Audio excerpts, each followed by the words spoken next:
Yo guys, and welcome back to another video, and welcome back to another Doctor Who video. And Doctor Who may have just made one of their biggest mistakes, and this could not be looking great for them, really. But we're going to, as always, take a look at it and see what we can make of it, and yeah, just see how this will affect and impact the whole Doctor Who universe. So I've got some screenshots on my laptop of pretty much everything we need for this video, and yeah, let's get into it straight away. By the way, this video is coming up a little bit late, and the uploads have been delayed on the channel a little bit. And that's because I've been ill the last couple of days, so uploads have been just hectic. As it was anyway, because I was ill like a week ago as well. So, yeah, just trying to catch up with everything, and we're slowly getting there, but it is taking time, so do bear with. Also, on the same note, if you're new around here, hit that subscribe button and turn on the post notifications. We're trying to get to 100k subscribers on this YouTube channel, and I'd massively appreciate it if you could hit that subscribe button. And also smash a like on this video to show your support. We upload weekly Doctor Who videos every single week, hopefully every single Tuesday. And yeah, basically we are creating weekly content around Doctor Who, because it's literally one of my favourite shows, and I love making content and giving you updates and news and my opinions and thoughts on the series and critiques, etc. So yeah, let's get straight into this. So Doctor Who have announced 4 brand new writers who are going to be writing on season 2, I believe, which is the season which is literally just coming out. So let's go ahead and have a look at these 4 writers, and then we're going to have a little look at we're going to have a little look at some comments and stuff people have left, and sort of share my thoughts on them comments. So first picture is of the first writer, Juno Dawson. Now, I've made a video on this writer in particular, and yeah, just to see that they hired somebody who is effectively a novel writer, somebody who writes books, and that's their predominant, their actual predominant source of writing. You know, they're so basically, the most writing they've done is with books, and writing books is completely different to writing a screenplay. And they do have some limited experience, but I mean, the experience is down to pretty much 1 episode of Torchwood. I think it turns out to be 1 episode of Torchwood, another episode maybe of Torchwood, something like that. Basically it equates to 4 separate episodes, or 2 episodes and a podcast, because I'm pretty sure this person wrote a podcast or something. And yeah, I don't know if this is particularly, you know, I don't know, it just seems like this person may be slightly underqualified in the writing side of things, and I'm always willing to give this a shot, but this person also does have some pretty controversial stuff going on, especially with the writing and the book side of things. I did cover it in another video, so go ahead and check that out if you want to know in more detail and etc. But I'm just going to gloss over things in this video, and I do plan on doing a bit of a deep dive to see just how much experience these writers have, because from my little bit of research into Juno Dawson, the experience side of things is not amazing. Like, I think it's like 2 or 3 episodes of television in like 7 years or something like that. It's actually quite insane.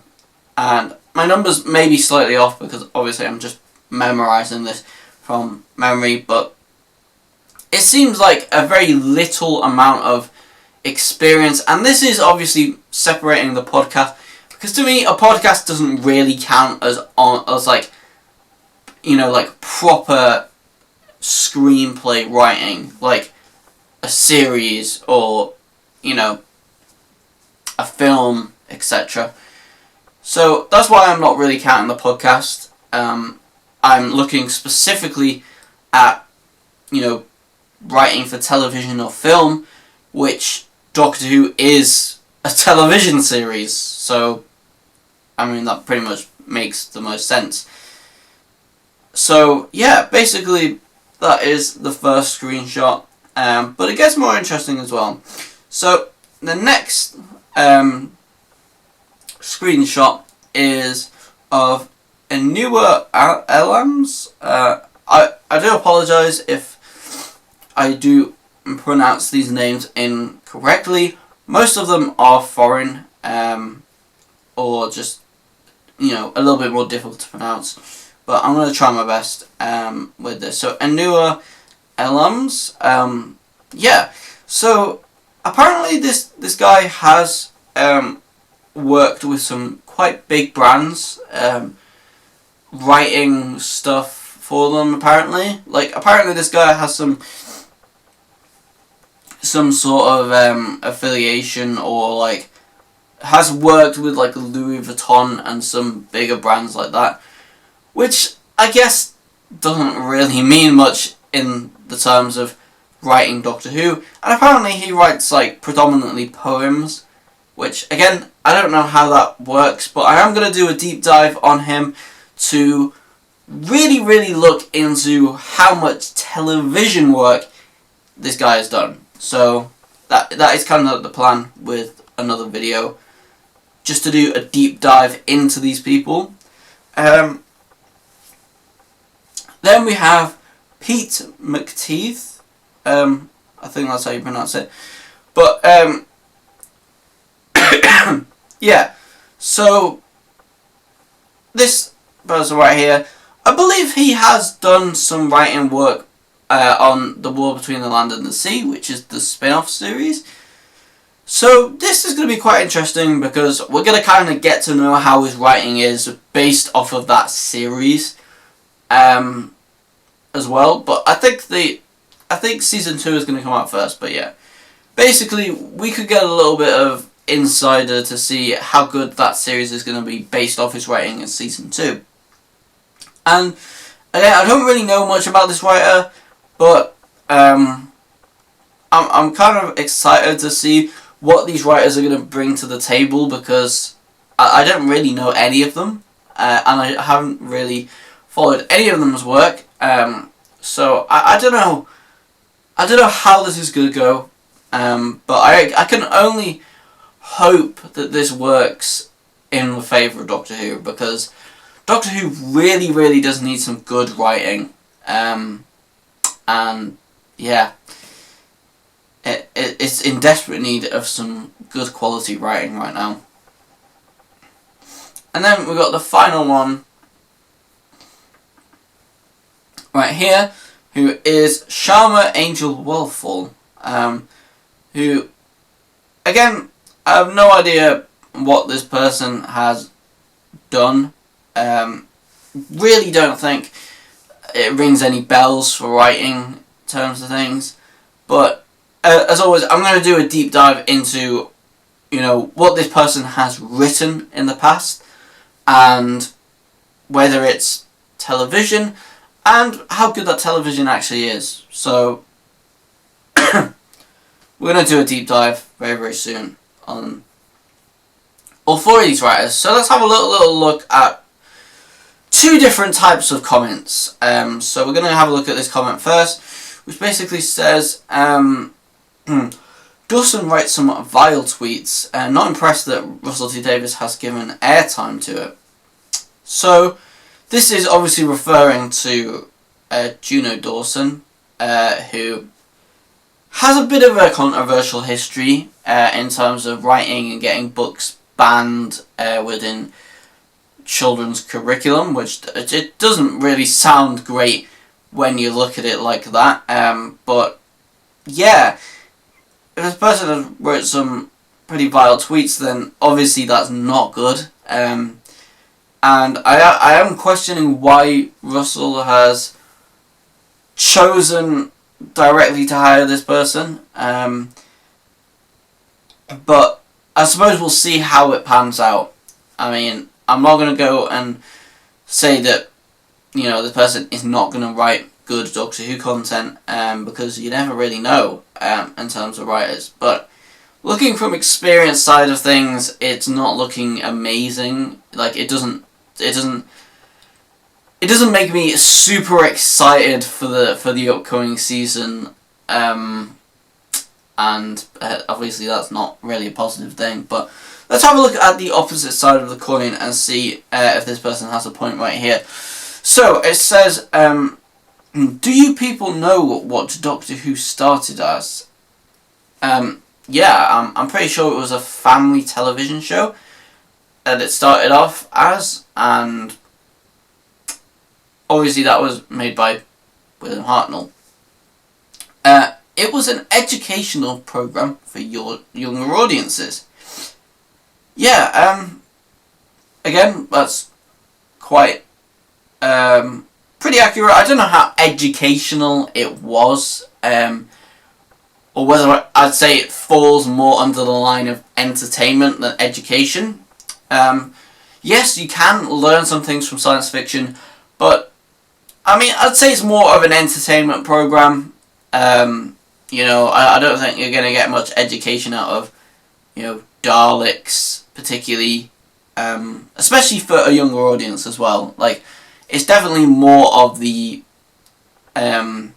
just some entertainment for the family, I guess. So, basically says this. Again, the whole idea that this was aimed for a younger audience, this really doesn't help your point too much, because obviously one of these writers, Juno Dawson, has had books banned in like school curriculum, which does raise some questions looking from the outside. Obviously, I haven't read any of these books or anything like that, so I don't know exact knowledge and stuff. But I did have a look at an extract from these books in the video that I'd done, deep diving onto that kind of thing, and it really didn't look very good. Let's just put it that way. So the next point is it's always been woke. Woke probably isn't the right word for it, because Doctor Who it's never really been woke in that sort of, yeah, I wouldn't say it's particularly woke as a show.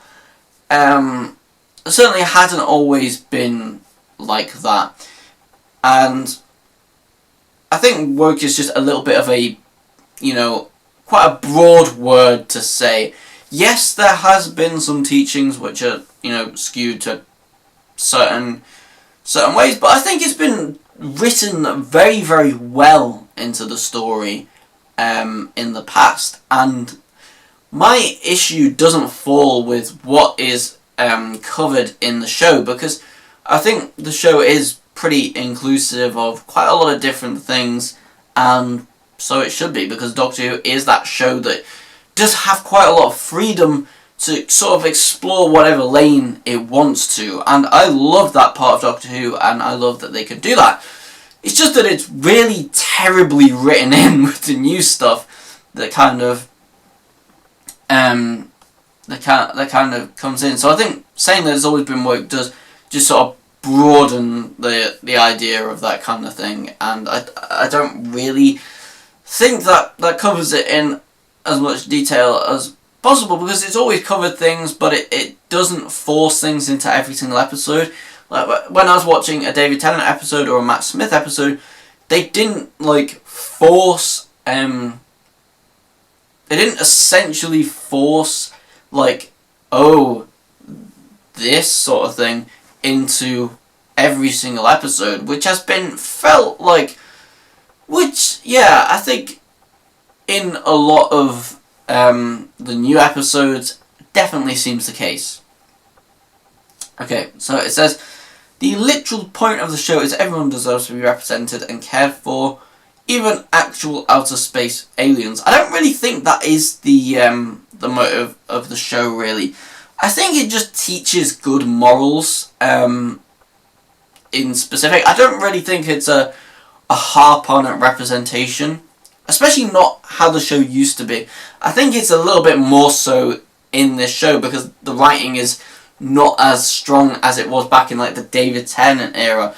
I think they wrote it a lot better in that era, hence why it felt just more like giving children good morals and how they should really not judge people and just go into any situation with trying to offer respect and I suppose in a way treat people how you would want to be treated. And that was more so the thing, whether more so than singling out specific groups and saying, oh, you really need to respect these kind of people, because then it just feels like poorly written in and not exactly the best.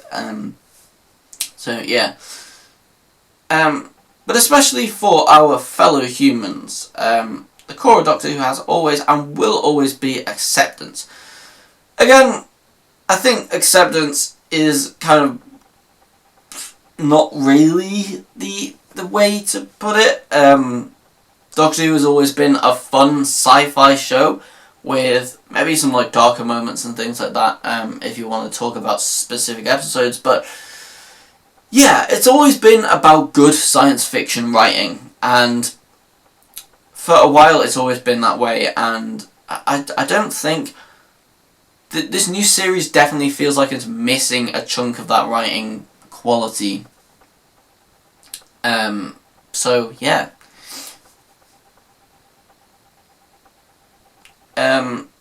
But yeah, like looking at this, like I wouldn't say acceptance, but I would say more so just like, again, it comes back to treat people how you would want to be treated.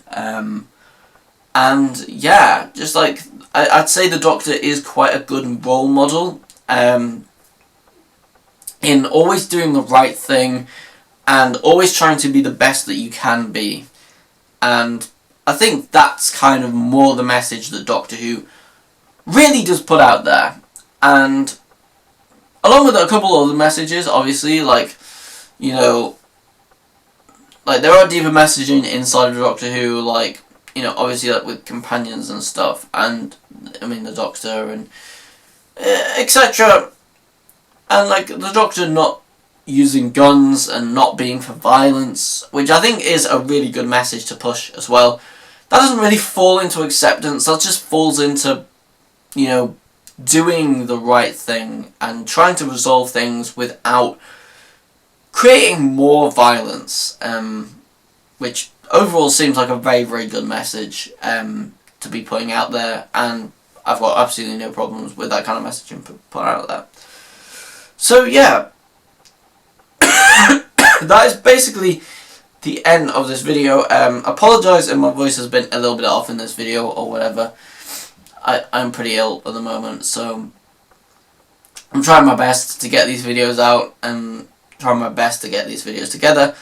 But yeah, that's pretty much the end of this whole video, so thank you guys so much for watching. Please comment, like and subscribe as always, and I'll see you all in the next video. We're going to be doing a deep dive very soon on these writers, so stay tuned for that as we go into a bunch of detail very soon.